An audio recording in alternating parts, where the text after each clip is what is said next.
All of you are cordially welcomed on my YouTube channel English with Gyanchand Sharma. And again in this session we are going to discuss the general English और basic English as part third. तो आज के session में हम general English को discuss करने जा रहे हैं। तो देखते हैं। मैंने कहा कि सबसे पहले हमें टेंस शुरू करने हैं और टेंस हम तभी सीख सकते हैं जब हम सबसे पहले 5 एलिमेंट्स को डिस्कस करेंगे।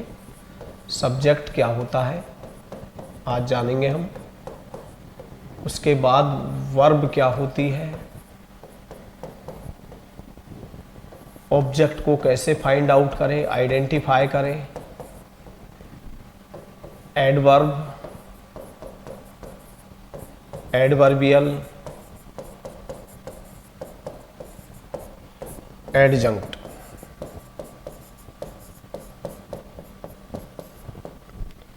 और कॉम्प्लीमेंट।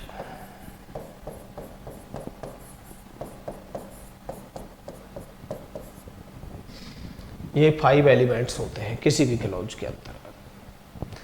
ठीक है, सबसे पहले हम सब्जेक्ट जानेंगे, उसके बाद वर्ब, वर्ब के बाद ऑब्जेक्ट, ऑब्जेक्ट के बाद एडवर्ब, एडवर्बियल, एडजंक्ट, उसके बाद कॉम्प्लीमेंट और फिर हम टेंस शुरू करेंगे। तो सबसे पहले आप हेडिंग में लिख लेंगे सब्जेक्ट क्या है। What is a subject? Subject क्या है, सब्जेक्ट को कैसे डिटेक्ट करेंगे, ये सब हम सीखेंगे। देखिए, सब्जेक्ट हमेशा नाउन फ्रेज होता है। इंग्लिश के अंदर सब्जेक्ट आपको हमेशा नाउन फ्रेज मिलेगा, यानी सब्जेक्ट के रूप में या तो नाउन का यूज होगा या प्रोनाउन का यूज होगा। ठीक है, तो आप पहले एक डेफिनेशन के रूप में लिख लेंगे। इंग्लिश में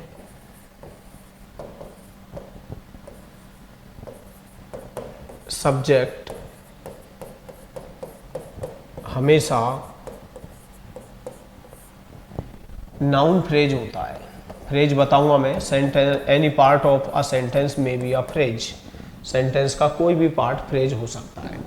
तो इंग्लिश में सब्जेक्ट हमेशा नाउन फ्रेज होता है, अर्थात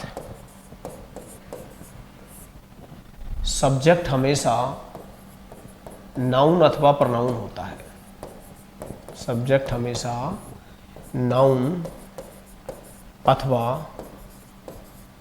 प्रोनाउन होता है।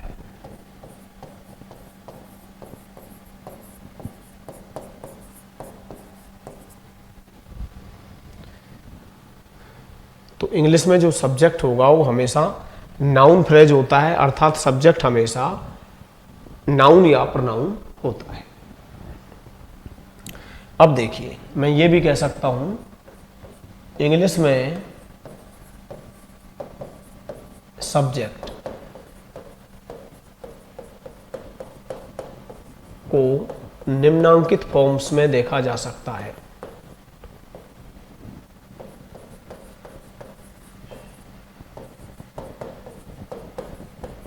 देखा जा सकता है यानी कैसे कैसे देखा जा सकता है। एच हेडवर्ड, अभी क्लियर कर देंगे। M H, M M H, M M M H, या एम एच एम, या M M M M H. इस तरह से आपको अंग्रेजी में सब्जेक्ट देखने को मिलेगा। अब आप ये सोचोगे कि भाई ये क्या होता है हेडवर्ड? तो नाउन फ्रेज मैं आपको आगे भी पढ़ाऊंगा। फ्रेज के अंतर्गत नाउन फ्रेज होता है, एडजेक्टिव फ्रेज होता है, एडवर्ब फ्रेज होता है। तो किसी भी नाउन फ्रेज के अंतर्गत जो नाउन या प्रोनाउन होता है उसे हेडवर्ड कहा जाता है। क्या कहा जाता है? हेडवर्ड। अब मैंने कहा भाई ये एम एच, तो जो हेडवर्ड से पहले मॉडिफायर्स आते हैं। ठीक है, किसी भी फ्रेज की 2 फंक्शन क्लासेज होती है, यानी प्री मॉडिफायर जो हेड वर्ड से पहले आते हैं वो तो प्री मॉडिफायर कहलाता है, और जो हेड वर्ड के बाद आते हैं वो कहलाते हैं पोस्ट मॉडिफायर्स।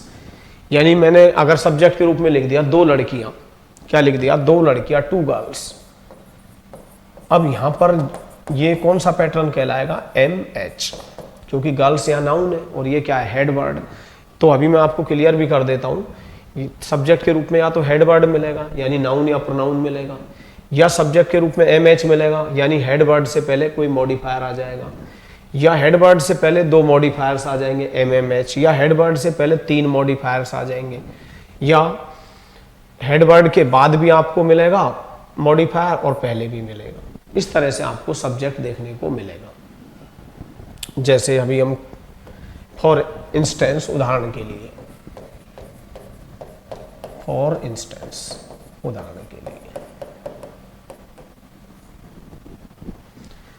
मैंने कहा राकेश 4 भाषाएं जानता है।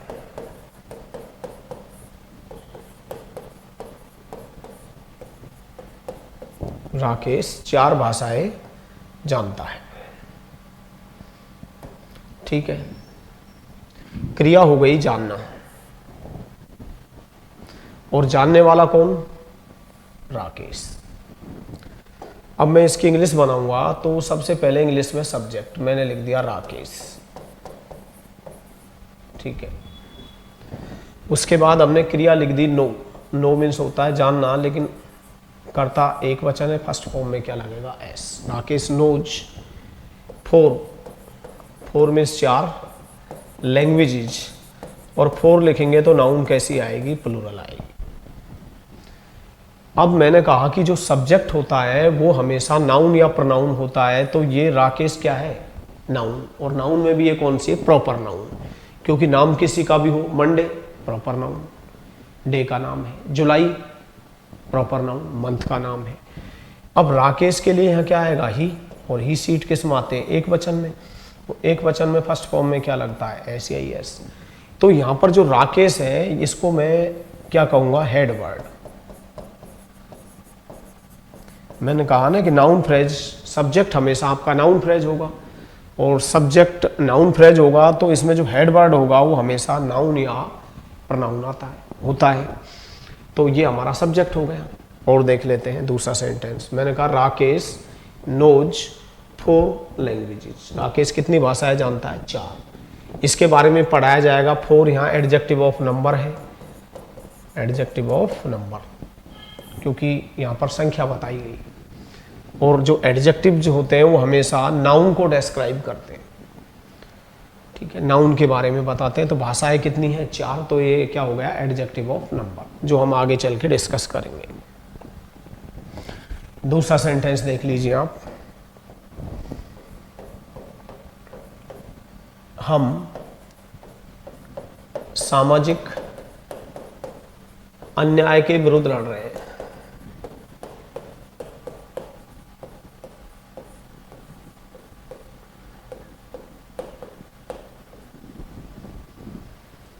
और थर्ड सेंटेंस, अनेक लोग गरीबी रेखा के नीचे रह रहे हैं।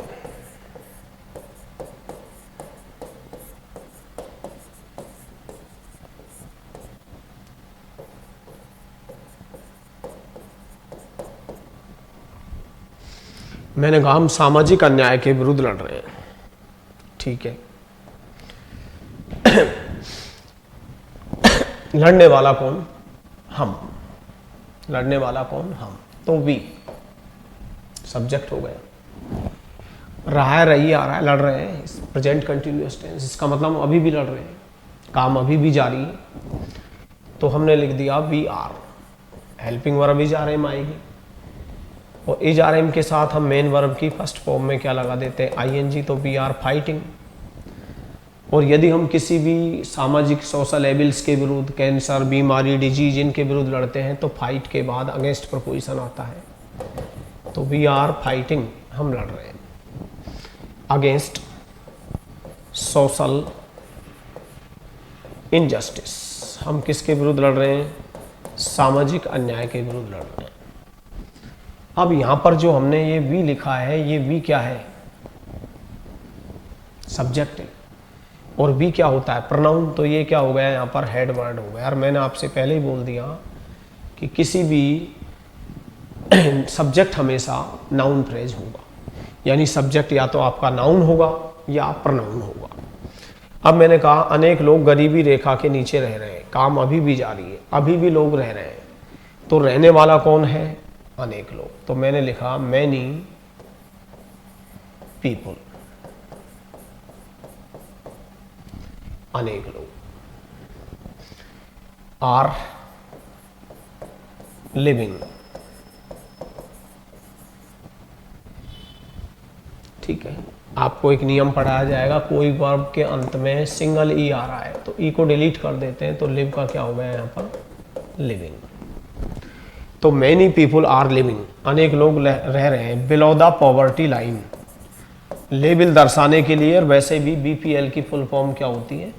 बिलो द पॉवर्टी लाइन, गरीबी रेखा के नीचे।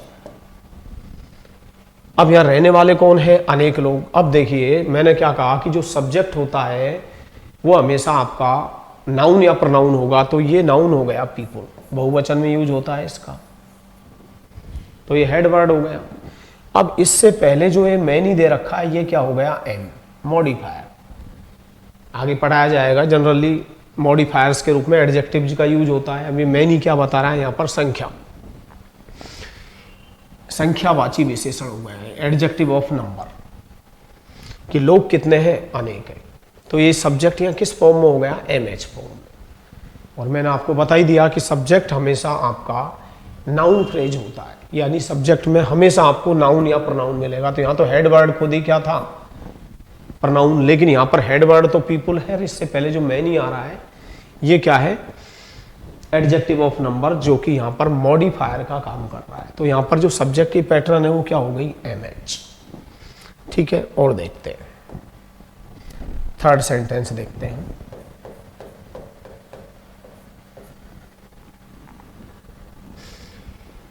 मैंने कहा 4 कुख्यात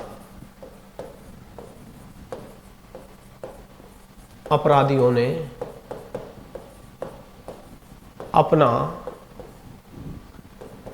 जुर्म स्वीकार कर लिया है।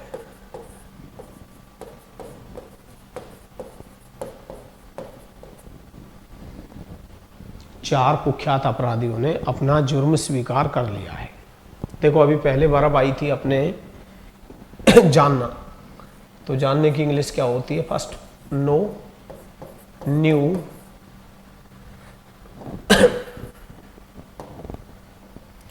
No, knew, known. ऐसे अगर कोई अपराध स्वीकार करते हैं तो कौन सी वर्ब का यूज करते हैं हम? कन्फेस। किसका यूज करेंगे? कन्फेस। कन्फेस मीन्स क्या होता है? स्वीकार करना, ईडी, ईडी लगा दिया, स्वीकार करना। अब हमें इसकी इंग्लिश बनानी है। स्वीकार कर लिया है, इसका अंदर स्वीकार कर चुके हैं, प्रेजेंट में परफेक्ट टेंस है, काम पूरा हो चुका है। अब स्वीकार करने वाला कौन है? तो मैंने कहा 4 कुख्यात अपराधी, तो 4 मीन्स 4। नोटोरियस, फेमस, प्रसिद्ध होता है, तो नोटोरियस मीन्स क्या होता है? कुख्यात। 4 नोटोरियस क्रिमिनल्स, 4 कुख्यात अपराधियों में। ठीक है। हैव कन्फेस्ड, स्वीकार कर लिया है। देयर गिल्ट, अगर कोई अपराध स्वीकार करता है तो हम कन्फेस वर्ब का यूज करते हैं। अब मैंने कहा कि भाई 4 अपराधियों ने, और मैंने आपको बार बार बोला है कि जो सब्जेक्ट होता है वो हमेशा नाउन फ्रेज होता है, यानी हेड वर्ड हमेशा नाउन या प्रोनाउन मिलेगा। तो क्रिमिनल्स क्या हो गया? हेड वर्ड, ये नाउन हो गया। इससे पहले जो आया ये क्या हो गया? एम एम एच, यानी पैटर्न क्या हो गई? M M H. कारण क्या है? 4 एडजेक्टिव ऑफ नंबर है, निश्चित एडजेक्टिव ऑफ नंबर में भी दो प्रकार होते हैं। एक तो होता है इंडेफिनेट एडजेक्टिव ऑफ नंबर, जैसे मैंने कहा मैनी गर्ल्स, अनेक लड़कियां। अब यहाँ पर जो मैनी है वो क्या है कि एडजेक्टिव ऑफ नंबर तो है लेकिन इंडेफिनेट है, अनिश्चित, हमें क्या पता लड़कियां कितनी हैं, ठीक है। और एक होता है डेफिनेट एडजेक्टिव ऑफ नंबर, और डेफिनेट एडजेक्टिव ऑफ नंबर है, इसके भी 3 टाइप्स होते हैं कार्डिनल एडजेक्टिव्स। कार्डिनल में आपके आते हैं 1 2 3 4 5 6 7 8 9 10। ऑर्डिनल एडजेक्टिव्स में आपके आते हैं first, second, third, fourth, fifth, sixth, seventh. और ऑर्डिनल एडजेक्टिव से पहले हमेशा द का यूज होता है, the first, the second, the third, the fourth, the fifth, the sixth, the seventh. और बाकी का मल्टीपल में सिंगल, डबल, ट्रिपल हो जाता है, वो बाद की बात है। तो ये हो गया एडजेक्टिव ऑफ नंबर, उसमें भी कार्डिनल एडजेक्टिव, ये मॉडिफायर का काम कर रहा है यहाँ पर। और अपराधी कैसे हैं, कुख्यात, तो ये डेस्क्रिप्टिव एडजेक्टिव है। डेस्क्रिप्टिव एडजेक्टिव जो होते हैं एडजेक्टिव ऑफ क्वालिटी, ये नाउन की स्टेट बताते हैं किस अवस्था में है, या नाउन का रंग बताते हैं, कलर बताते हैं कि नाउन किस कलर में है, ठीक है। जैसे ग्रीन बॉल, हरी दीवार, दीवार कैसी है, हरी। वाइट पीपुल मतलब गोरे लोग, लोग कैसे हैं, गोरे। ब्लैक पीपुल, काले लोग। तो ये गुण, दशा, अवस्था, ये सारे जो बताए जाते हैं वो डेस्क्रिप्टिव एडजेक्टिव होते हैं। तो ये डेस्क्रिप्टिव एडजेक्टिव हो गए, ठीक है। तो ये क्या हो गया, MMH। तो मैंने आपसे क्या कहा कि किसी भी इंग्लिश सेंटेंस के अंदर आपको जो सब्जेक्ट है वो हमेशा नाउन फ्रेज मिलेगा, और नाउन फ्रेज के रूप में आपको हेड वर्ड देखने को मिल सकता है, नाउन फ्रेज के रूप में आपको MH देखने को मिल सकता है, MMH देखने को मिल सकता है, MMMH देखने को मिल सकता है, MHM देखने को मिल सकता है। अभी मैं आपको और क्लियर कर देता हूं।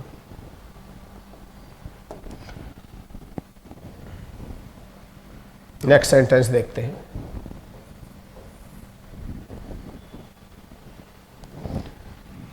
मैंने कहा कि हमारे देश में प्रतिदिन या दिन प्रतिदिन अनेक लोग कैंसर से मर रहे हैं।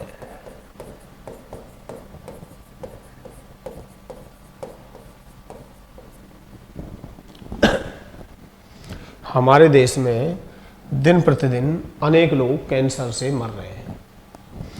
क्रिया हो गई यहां मरना, काम जारी है, लोग अभी भी मर रहे हैं। कौन सा टेंस हो गया, प्रेजेंट कंटिन्यूअस टेंस, ठीक है। तो सबसे पहले तो हम डाई लिखेंगे, डाई मीन्स मरना, सेकंड फॉर्म डाइड, और थर्ड फॉर्म डाइड। और ये नियम होता है कि अगर किसी वर्ब के अंत में IE दिया हुआ है तो IE को Y में बदल के ING का यूज करते हैं। जैसे डाई है और मुझे इसमें ING लगाना है तो DYING। टाई मीन्स बांधना होता है और मुझे इसमें ING लगाना है तो TYING। लाई मीन्स होता है लेटना और मुझे इसमें ING लगाना है तो क्या होगा, LYING। तो जिन वर्ब्स के अंत में IE दिया हुआ होता है तो हम IE को किसमें, Y में बदल करके ING का यूज करते हैं। अब मैंने कहा मरने वाला कौन, तो मैंने कहा हमारे देश में दिन प्रतिदिन अनेक लोग। तो मैं इसको ऐसे भी लिख सकता हूं कि many people in our country, हमारे देश में अनेक लोग। Many people in our country, तो ये कौन सा पैटर्न हो गया, देखिए सब्जेक्ट, यहां पर जो सब्जेक्ट है वो हो गया मैनी, ये हो गया M, और ये पीपुल नाउन है, ये हो गया हेड वर्ड। और इसके बाद जो आता है ये प्रपोजिशन फ्रेज है, लेकिन यहां पर ये पोस्ट मॉडिफायर का काम कर रहा है, तो ये पैटर्न हो गई MHN, यानी many people in our country, हमारे देश में अनेक लोग। अब एक नियम भी होता है कि अगर प्रपोजिशन किसी भी, आपको कोई MHM दे रखा है, MHM पैटर्न, और यहां पर प्रपोजिशन फ्रेज दिया हुआ है, तो इसमें नियम होता है कि प्रपोजिशन से पहले वाली और बाद वाली नाउन अलग अलग है। देखो अलग अलग है, प्रपोजिशन से पहले पीपुल है और बाद वाली नाउन कंट्री है। तो वर्ब हमेशा पहले वाली नाउन के अनुसार यूज होती है। लेकिन यह नाउन्स देखिए, मैंने कहा many people in our country, हमारे देश में अनेक लोग। तो ये मैनी तो क्या हो गया मॉडिफायर, पीपुल क्या हो गया हेड वर्ड। अब ये वैसे तो प्रपोजिशन फ्रेज है, लेकिन यहाँ ये पोस्ट मॉडिफायर का काम कर रहा है। यानी हेड वर्ड से जो पहले आते हैं वो modifier, pre modifiers, head word के बाद आते हैं वो क्या कहलाते हैं पोस्ट मॉडिफायर्स। तो मैंने कहा many people in our country, तो अब यहाँ वर्ब जो है कंट्री के अनुसार नहीं आएगी, पीपुल के अनुसार। और पीपुल क्या है एक प्लूरल नाउन, इसका यूज हमेशा बहुवचन में होता है। तो मैं क्या लिखूंगा आर डाइंग, मर रहे हैं।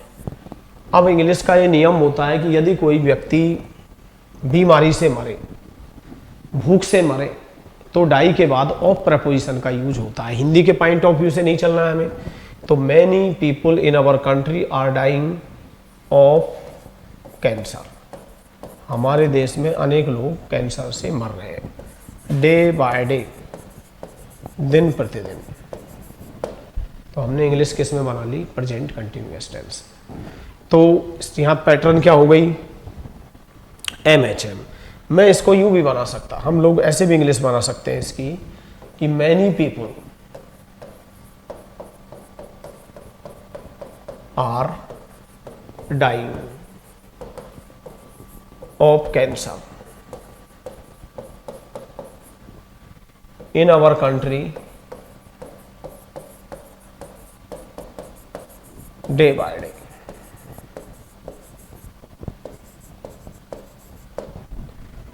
तो ये यहां पर सब्जेक्ट कौन से फॉर्मेट में हो गया MH,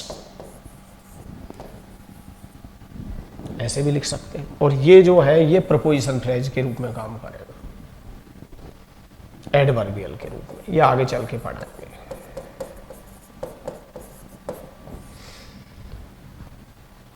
ठीक है, तो आपका जो सब्जेक्ट है वो हमेशा नाउन फ्रेज होगा। और देखिए, और नेक्स्ट सेंटेंस देखते हैं हम।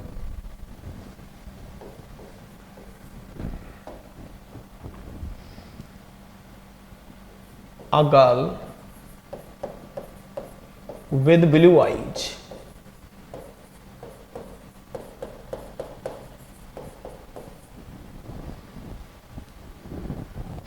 has eloped with her lover।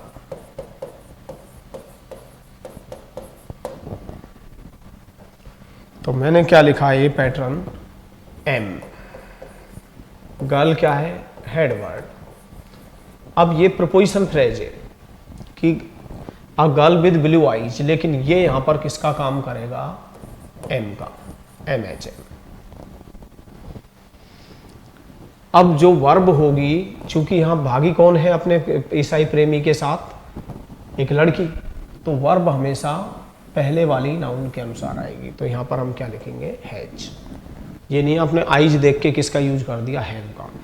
SSC में एक वन वर्ड भी पूछा गया है कि to run with a lover, प्रेमी के साथ भागना, to run with a lover, तो प्रेमी के साथ भागना।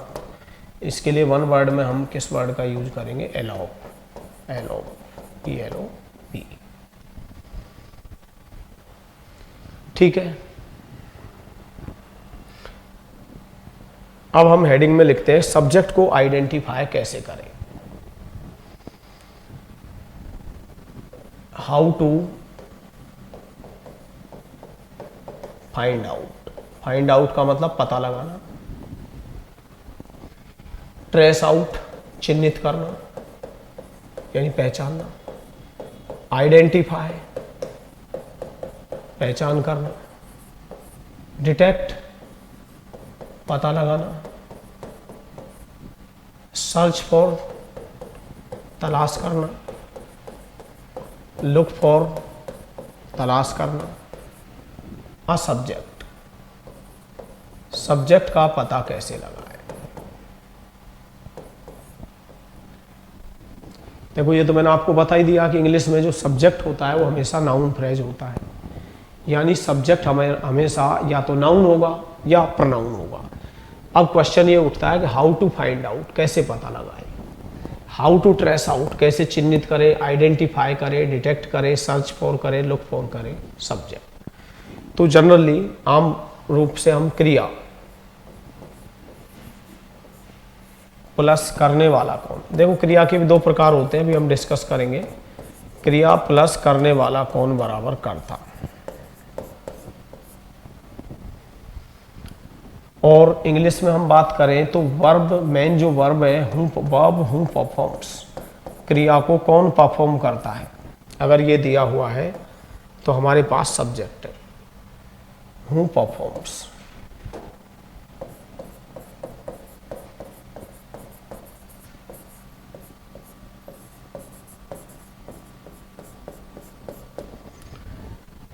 क्रिया प्लस करने वाला कौन बराबर करता है, कि क्रिया को कौन करता है। अगर ये दिया हुआ है तो ये क्या कहलाता है, सब्जेक्ट कहलाता है। अच्छा, कुछ ऐसी वर्ब होती हैं डायनेमिक स्टैटिक वर्ब, मतलब एक्शन वर्ब होती हैं जिनमें काम होता है, कुछ वर्ब ऐसी होती है जिनमें काम नहीं होता है। अभी मैं उन क्रियाओं की बात कर रहा हूँ जिनमें काम होता है। तो क्रिया प्लस करने वाला कौन बराबर करता। अब मैंने एक हिंदी का वाक्य लिखा, फॉर इंस्टेंस, उदाहरण के लिए,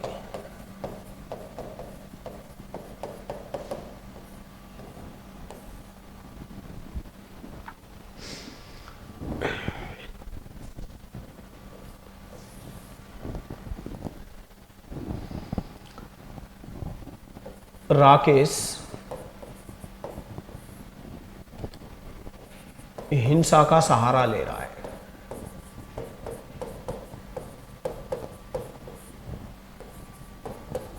ले रहा है, ठीक है। दूसरा सेंटेंस,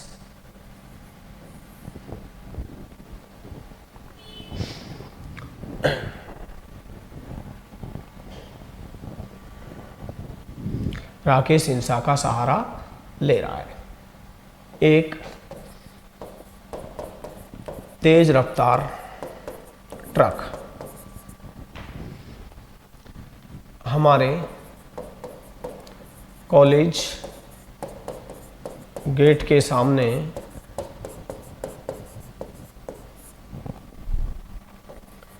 चार महिलाओं को टक्कर मार देता है।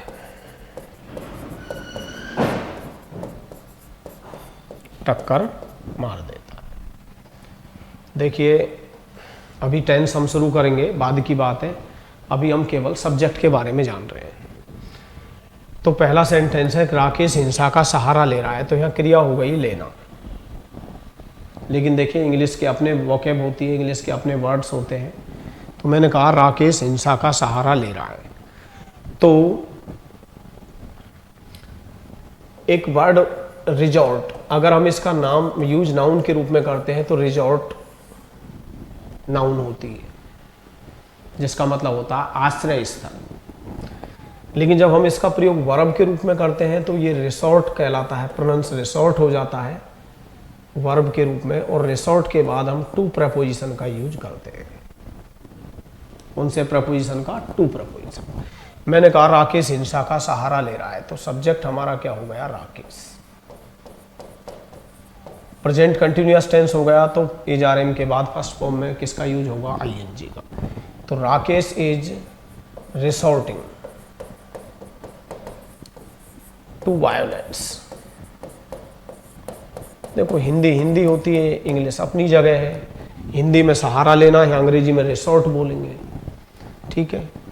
तो Rakesh is resorting to violence, Rakesh किसका सहारा ले रहा है, हिंसा का। तो ये जो हमारा सब्जेक्ट है ये क्या है, हेड वर्ड है। मैंने आपको पहले ही बोल दिया था कि सब्जेक्ट हमेशा नाउन फ्रेज होगा। राकेश यहाँ पे प्रॉपर नाउन है।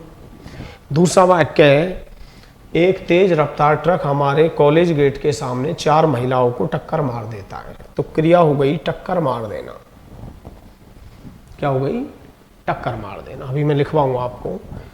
तो टक्कर मारने वाला कौन है, एक तेज रफ्तार ट्रक। तो ए मीन्स एक, स्पीडिंग ट्रक, और मैंने आपको पहले ही बोला है कि सब्जेक्ट हमेशा नाउन फ्रेज होता है, तो ट्रक नाउन है तो ये क्या हो गया, हेड वर्ड। तो ये इससे पहले क्या हो गया, MMH। Speeding truck knocks down, टक्कर मारने की इंग्लिश क्या होती है, प्रेजेंट सिंपल टेंस है। प्रेजेंट सिंपल टेंस में सब्जेक्ट के बाद या तो मेन वर्ब की फर्स्ट फॉर्म आती है या मेन वर्ब की फर्स्ट फॉर्म में एस या एस का प्रयोग होता है। चूंकि सब्जेक्ट हमारा एक वचन है तो मैंने कहा speeding truck knocks down 5 women, 5 महिलाओं को टक्कर मार देता है। इन फ्रंट ऑफ, मैंने कहा ये फ्रेज होता है के सामने फिक्स है, in front of our college gate.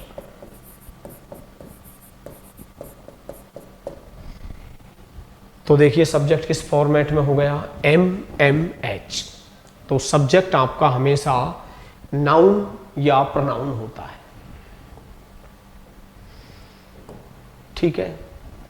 अब आपको करना क्या है, क्योंकि हम जनरल इंग्लिश सीख रहे हैं, first form, second, third, resort to, सहारा लेना। सेकंड फॉर्म हमने क्या लिख दी, रिसोर्टेड, रिसोर्टेड, सहारा लेना। दूसरी वर्ब हमारे पास आ गई टक्कर मारना, first form, second, third, knock down,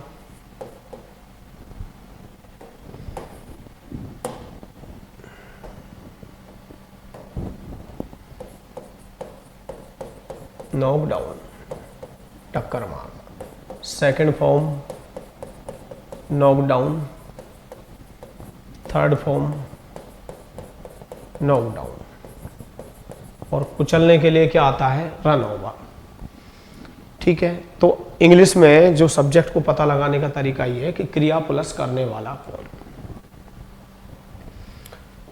ठीक है। अब हम आगे देखते हैं। मैंने कहा कि भारत में हिंदी बोली जाती है।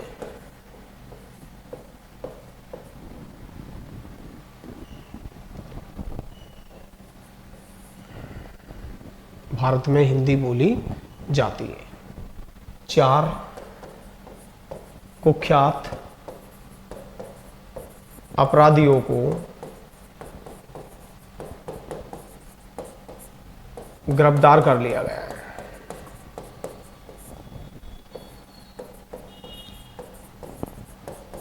कर लिया गया है।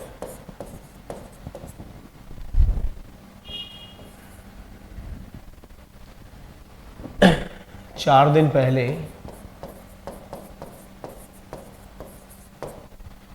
5 भारतीयों की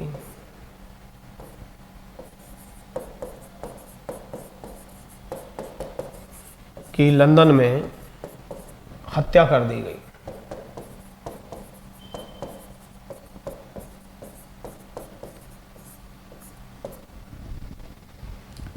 ठीक है, अब हमें इन वाक्यों में सब्जेक्ट को डिटेक्ट करना है, सब्जेक्ट फाइंड आउट करना है।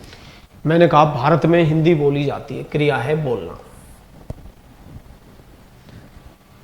अब मैंने कहा कि सब्जेक्ट को पता लगाने के लिए क्रिया में कौन लगाओ, बोलने वाला कौन, बराबर मेंशन नहीं, यहां पर कोई नहीं, अतः सब्जेक्ट नहीं है।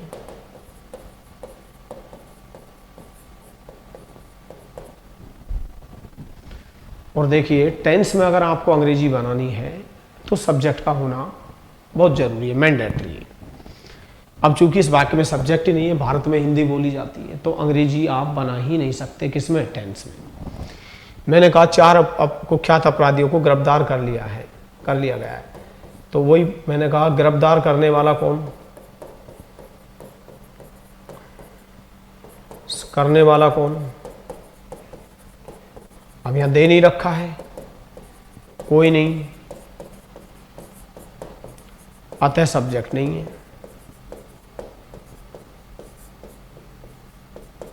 और सब्जेक्ट नहीं है तो अंग्रेजी किस में नहीं बनेगी? एक्टिव वॉइस में। मैंने कहा 4 दिन पहले 5 भारतीयों की लंदन में हत्या कर दी गई। हत्या करने वाला कौन? ने वाला कौन? तो यहां दे नहीं रखा है, अतः सब्जेक्ट नहीं है।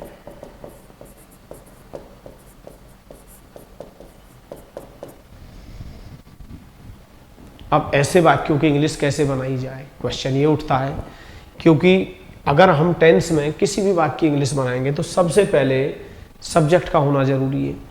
और जनरली हम क्रिया में कौन का प्रयोग करके, भाई बोलने वाला कौन, या नॉट मेंशन्ड।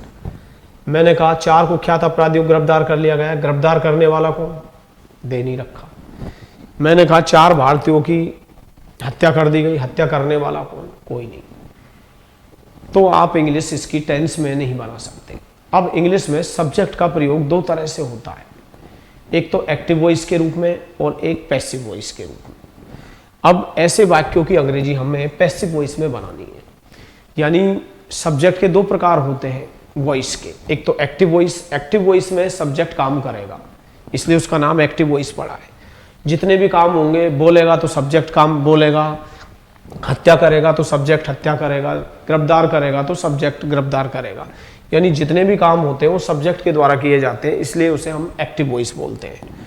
पैसिव वॉइस में क्या होता है कि हम ऑब्जेक्ट का सब्जेक्ट तो बना देते हैं, ऑब्जेक्ट का सब्जेक्ट बना देते हैं। ऑब्जेक्ट भी हमेशा नाउन फ्रेज ही होता है, क्योंकि जब हम ऑब्जेक्ट का सब्जेक्ट बनाएंगे तो निश्चित है सब्जेक्ट हमेशा क्या होता है? Noun phrase. तो ऑब्जेक्ट भी हमेशा नाउन फ्रेज होता है, हम ऑब्जेक्ट का सब्जेक्ट बना देंगे। लेकिन इंग्लिश पैसिव वॉइस में बनानी होगी एक बात, और यहां पर जो सब्जेक्ट है वो काम नहीं करेगा, इसलिए इसका नाम क्या पड़ जाता है? Passive voice. अभी देखो इन वाक्यों की मैं इंग्लिश बनाना भी सिखाऊंगा आपको, तो आप नोट में लिख लोगे इंग्लिश में वॉइस के 2 प्रकार होते हैं, 2 प्रकार होते हैं। एक तो होता है एक्टिव वॉइस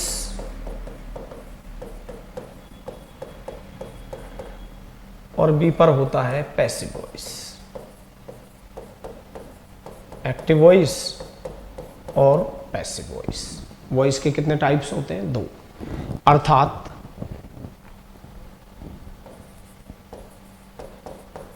इंग्लिश में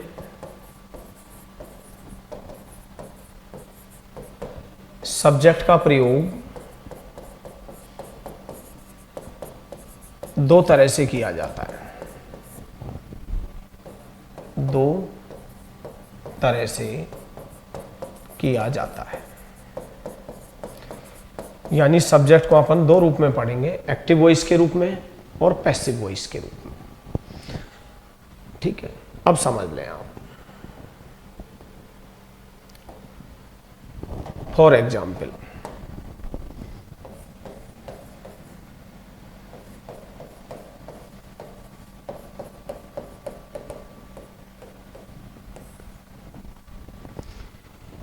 मैं जितने भी टेंसेज पढ़ाऊंगा उनके आपको 2 टाइप्स पढ़ाऊंगा। अब यहां ध्यान दे लें आप, सब्जेक्ट 2 तरह से यूज होता है इंग्लिश में। कितने तरीके से? 2 तरीके से। एक्टिव वॉइस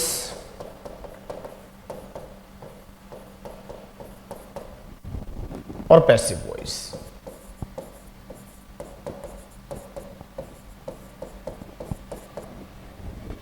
देखिए, अगर आपको एक्टिव वॉइस में अंग्रेजी बनानी है तो काम करने वाला सब्जेक्ट होना चाहिए, टेंस, यानी सब्जेक्ट का होना जरूरी है। और इस एक्टिव वॉइस को ही हम टेंस बोलते हैं, क्योंकि इसमें सब्जेक्ट दिया हुआ होता है। और यदि हमें अंग्रेजी पैसिव वॉइस में बनानी है तो हमें ऑब्जेक्ट का क्या बनाना होता है? सब्जेक्ट। और ये क्या कहलाता है? अपना पैसिव वॉइस। एक्टिव वॉइस का मतलब, एक्टिव का मतलब सक्रिय होता है, सब्जेक्ट हमेशा काम करेगा। पैसिव का मतलब होता है निष्क्रिय, डोरमेंट, इनएक्टिव। यहां पर सब्जेक्ट कभी भी काम नहीं करेगा, इसलिए वॉइस के दो प्रकार हो जाते हैं। अब मैंने आपको समझाने के लिए प्रेजेंट सिंपल टेंस का उदाहरण ले लेते हैं। क्रिया के अंत में ता है, ती है, ते है, ताहू आते हैं। मुख्य क्रिया के अंत में क्या आता है? ता है, ती है, ते है, ताहू आते हैं। तो ये कौन सा टेंस हो गया? प्रेजेंट सिंपल टेंस हो गया। ठीक है, अब अगर हमारे पास काम करने वाला सब्जेक्ट दे रखा है तो हम इंग्लिश एक्टिव वॉइस में बनाएंगे। एक्टिव वॉइस में क्या होता है? इस टेंस के अंदर या तो मेन वर्ब की फर्स्ट फॉर्म आती है,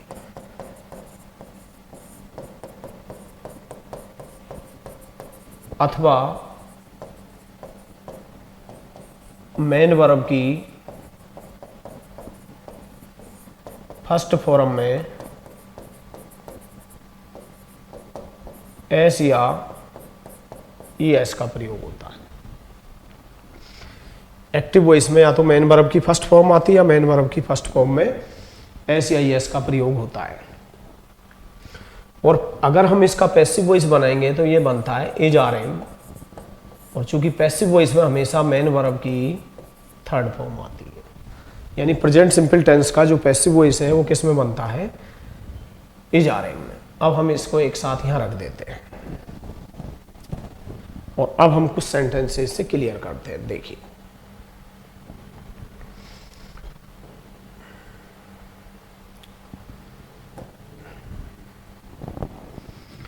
मैंने फर्स्ट सेंटेंस लिया, नॉर्मल सेंटेंस है। राकेश 4 भाषाएं बोलता है।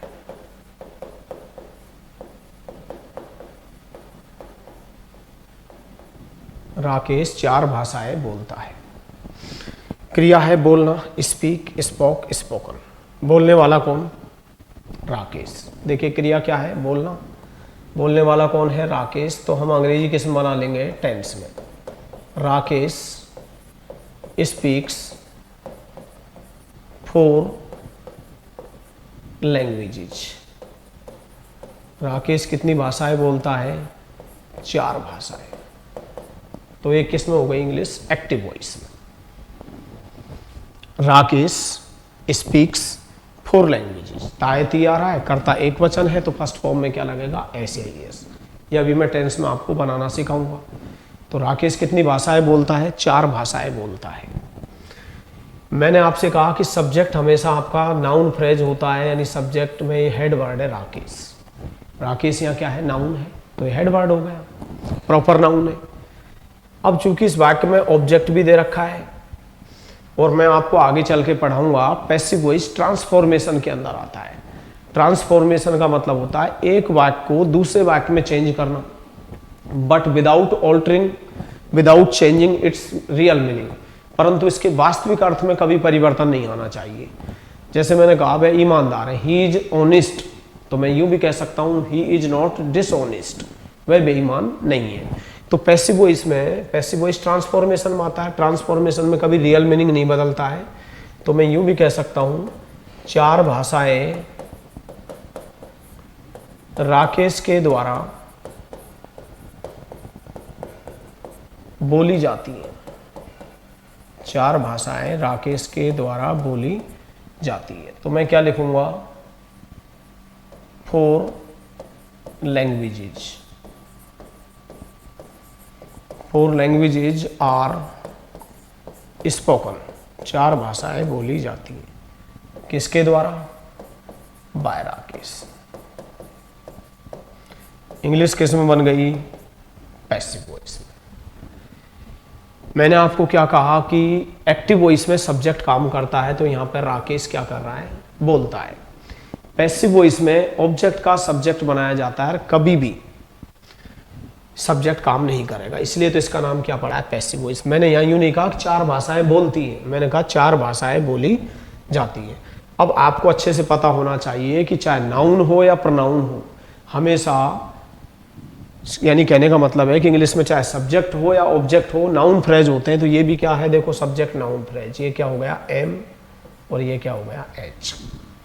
भाषाएं कितनी है 4। ये मॉडिफायर हो गया एडजेक्टिव ऑफ नंबर, ठीक है। तो सब्जेक्ट आपका हमेशा नाउन फ्रेज होगा और ऑब्जेक्ट भी आपका क्या होगा नाउन फ्रेज, क्योंकि हम ऑब्जेक्ट का क्या बनाएंगे सब्जेक्ट, और सब्जेक्ट हमेशा क्या होता है नाउन फ्रेज। तो देखो यहाँ पर ये नाउन फ्रेज ही है। 4 भाषाएं, many languages are spoken by Rakesh. आज के बाद जब भी आपको इज आर एम के बाद थर्ड फॉर्म मिले तो आप तुरंत समझ जाना कि लैंग्वेज किस में है, पैसिव वॉइस में। कुछ लोग रटी रटाई इंग्लिश पढ़ते हैं कि इज आर एम आता है तो सोचते हैं आई एन जी आएगा ही। इज आर एम के बाद आई एन जी तब आता है जब कोई काम जारी है। जैसे मैंने कहा कि मैं दौड़ रहा हूँ, आई एम रनिंग, ठीक है। तो 4 languages are spoken by Rakesh. अब मैंने तीसरा से थर्ड सेंटेंस लिख दिया, राकेश बोलता है।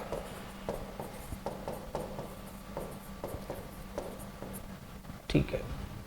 और मुझसे किसी ने कहा भाई इंग्लिश बनाई तो मैंने देखा क्रिया हो गई बोलना। बोलने वाला कौन है राकेश, तो मैंने इंग्लिश बना दी राकेश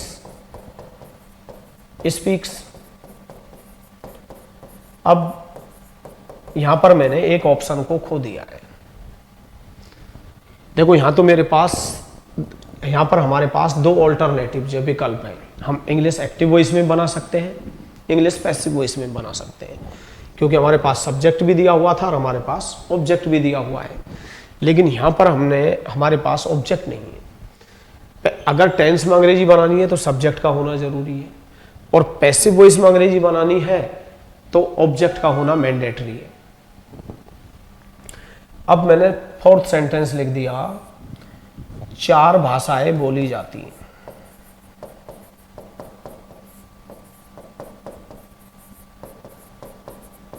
चार भाषाएं बोली जाती हैं, ठीक है। मैंने टेंस देखा, प्रेजेंट सिंपल टेंस है, काम क्या हो रहा है बोलना। अब बोलने वाला कौन, कोई नहीं। अब जब बोलने वाला नहीं दे रखा है तो हम अंग्रेजी कभी भी एक्टिव वॉइस में नहीं, टेंस में अंग्रेजी नहीं बना सकते। अब क्या करें, तो हमें किस में जाना पड़ेगा, पैसिव वॉइस में। सबसे पहले हम टेंस को रिकॉग्नाइज करेंगे। प्रेजेंट सिंपल टेंस है, क्रिया के अंत में तायती आ रहा है, बोली जाती है, तो बोलने वाला कौन, कोई नहीं। तो हम किस में जाएंगे, पैसिव वॉइस में। तो 4 लैंग्वेजेज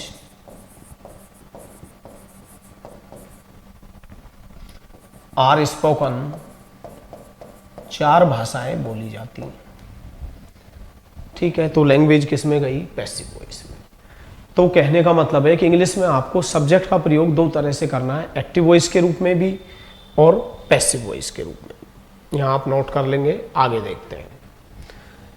अब मैंने एक छोटा कुछ एग्जाम्पल्स और देखते हैं हम। मैंने एक सेंटेंस लिख दिया कि भारत में हिंदी मातृभाषा के रूप में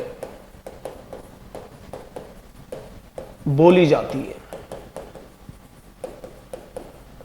भारत में हिंदी मातृभाषा के रूप में बोली जाती है। तो हम लोग क्या घबरा जाते हैं कि सर इंग्लिश कैसे बनाएं, क्योंकि सबसे बड़ी प्रॉब्लम यह है कि हमें सब्जेक्ट वर्ब ऑब्जेक्ट डिटेक्ट करना नहीं आता है। अब मैंने कहा कि भाई बोली जाती है, क्रिया कोई जा तो रहा नहीं, यहाँ पर क्रिया क्या है, बोलना। अब बोलने वाला कौन, कोई दे ही नहीं रखा। Here subject is not mentioned, here subject has not been mentioned. यहाँ पर सब्जेक्ट को मेंशन नहीं किया गया। भाई बोल दे तो लोग ही हैं, लेकिन दे तो नहीं रखा ना, बोलने वाला कौन, कोई नहीं। अब मैंने देखा ये प्रेजेंट सिंपल टेंस हो गया, तायती आ रहा है, लेकिन मुझे अंग्रेजी बनाने के लिए किस में जाना पड़ेगा, पैसिव वॉइस में। तो अगर मैं यूं कहूंगा हिंदी स्पीक्स, तो इसका रियल मीनिंग चेंज हो जाएगा। इसका मतलब हो गया हिंदी बोलती है, और मैंने ऐसा कहा ही नहीं। मैंने कहा भारत में हिंदी बोली जाती है, तो हम क्या लिखेंगे, हिंदी, ठीक है, इज स्पोकन, हिंदी बोली जाती है। अब यहां पर हिंदी जो है ये हेड वर्ड है, नाउन है, और मैंने आपसे क्या कहा कि सब्जेक्ट हमेशा नाउन या प्रोनाउन होता है। सब्जेक्ट क्योंकि नाउन फ्रेज होता है, लेकिन ये जो सब्जेक्ट है यहाँ निष्क्रिय है, पैसिव है, क्योंकि पैसिव वॉइस के अंदर सब्जेक्ट कभी भी काम नहीं करता है। अब हम लैंग्वेज में तो एक्टिव वॉइस से passive voice 6th 7th 8th सारी क्लासेज में पढ़ते हैं, लेकिन we don't know the actual value of passive voice in a language, कि भाषा में पैसिव वॉइस का क्या इंपॉर्टेंस है, क्या वैल्यू है। तो लैंग्वेज में ये महत्व है कि जिन सेंटेंसेज के अंदर आपको सब्जेक्ट नहीं दिया हुआ है तो आप ऑब्जेक्ट का सब्जेक्ट बना करके उनकी इंग्लिश बना सकते हैं। जैसे अभी हम बना रहे हैं हिंदी इज स्पोकन, हिंदी बोली जाती है एज के रूप में। जैसे अपन बोलते हैं एज अ फादर, एक पिता के रूप में, एज अ मदर एक माँ के रूप में, तो एज अ मदर टंग किसके रूप में, मातृभाषा के रूप में। लैंग्वेज नहीं आता है, मदर टंग मातृभाषा के रूप में इन इंडिया, भारत में। तो लैंग्वेज किस में हो गई, पैसिव वॉइस में। किसमें, पैसिव वॉइस में, क्योंकि यहां पर क्या नहीं दिया हुआ है, सब्जेक्ट नहीं दिया हुआ है। और देखिए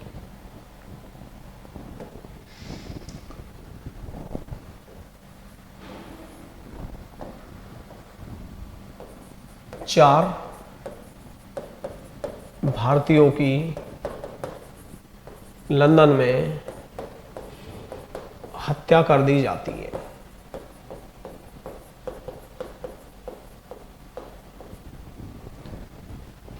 चार भारतीयों की लंदन में हत्या कर दी जाती है। क्रिया हो गया हत्या करना, प्रेजेंट सिंपल टेंस है, सभी को पता है, तायती आ रहा है। अब हत्या करने वाला कौन, ये दिया नहीं है और सब्जेक्ट नहीं दे रखा है, तो अंग्रेजी किस में नहीं बनेगी, एक्टिव वॉइस में। अब वही हमें तरीका अपनाना पड़ेगा कि ऑब्जेक्ट का क्या बनाएंगे, सब्जेक्ट। अगर मैं ऐसे बनाऊंगा फोर इंडियंस चार भारतीय मर्डर, तो इसका अर्थ हो जाएगा चार भारतीय हत्या कर देते हैं। लैंग्वेज बदल गई, अभी मैं लिखवाऊंगा अभी। तो हमें इंग्लिश किस में बनानी पड़ेगी, पैसिव वॉइस में। तो ऑब्जेक्ट का हम क्या बनाएंगे, सब्जेक्ट। तो ऑब्जेक्ट है यहाँ पर फोर इंडियंस, चार भारतीय। पैसिव वॉइस में प्रेजेंट सिंपल का पैसिव वॉइस किस में बनता है, एजआरएम में। तो फोर इंडियंस आर मर्डर्ड, चार भारतीयों की हत्या कर दी जाती है इन लंदन। तो लैंग्वेज किस में हो गई, पैसिव वॉइस में। देखो वहां तो हमें हिंदी से इंग्लिश नहीं बनानी है, लेकिन इंग्लिश समझने के लिए ये आना बहुत जरूरी है। अब मैंने आपसे क्या कहा कि सब्जेक्ट जो होता है वो हमेशा नाउन फ्रेज होता है। तो ये सब्जेक्ट हमारा कौन सी पैटर्न में हो गया, एमएच। ये मॉडिफायर हो गया और ये हेडवर्ड हो गया। ठीक है, फोर्थ सेशन में फिर से हम डिटेल में सब्जेक्ट के बारे में पढ़ेंगे, उसके बाद वर्ब के बारे में डिस्कस करेंगे। And again, thanks all of you for watching my YouTube channel.